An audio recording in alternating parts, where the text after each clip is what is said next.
அஸ்ஸலாமு அலைக்கும் வரஹ்மத்துல்லாஹி வபரகாத்துஹு. நான் இப்போ உங்களுக்கு வந்து என்ன தொழுகையை பற்றி பேச போறேன்னா, பெருநாள் தொழுகை பற்றி தான் பேச போகிறேன். நோன்பு பெருநாள், ஹஜ் பெருநாள் ஆகிய 2 தினங்களிலும் சிறப்பு தொழுகை தொழுகணும்னு சொல்லி வழிகாட்டியிருக்காங்க. பெருநாள் தொழுகை கட்டாயம் திடலத்தை தரணும்னு சொல்லியிருக்காங்க. அல்லாஹ்வின் தூதர் அவர்கள் நோன்பு பெருநாளிலேயோ ஹஜ் பெருநாளிலேயோ பள்ளிக்கு செல்லாமல் முசல்லா என்ற திடலுக்கு செல்பவர்களாக இருந்தாங்க. அவர்களது காரியங்களில் முதல் காரியமாக தொழுகையை துவக்கினாங்க. எந்த வித வேலையா இருந்தாலும் தொழுகையை நிறைவேற்ற இதா இருந்தாலும் பண்ணாங்க. மஸ்ஜிதுல் நபவில தொழுவது 1000 மடங்கு நன்மை பெற்று தரும் என்றாலும் அங்கு தொழாமல் நபி அவர்கள் திடல்ல வந்து தொழுதாங்க. இதன் மூலம் பெருநாள் தொழுகை என்ற திடலில் தான் தொழுக வேண்டும். இப்போ வந்து நான் பெருநாள் தொழுகைக்கான சட்டங்கள் என்னென்ன கூற போறேன். 3 நாளைக்கு சாப்பிட்டு திடலுக்கு வரணும்.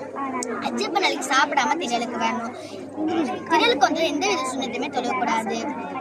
வீட்டுல இருந்து திடலுக்கு வரும்போது ஒரு வழியும், தொழுது முடிச்சுட்டு போகும்போது இன்னொரு வழியாக இருக்குன்னு சொல்லியிருக்காங்க.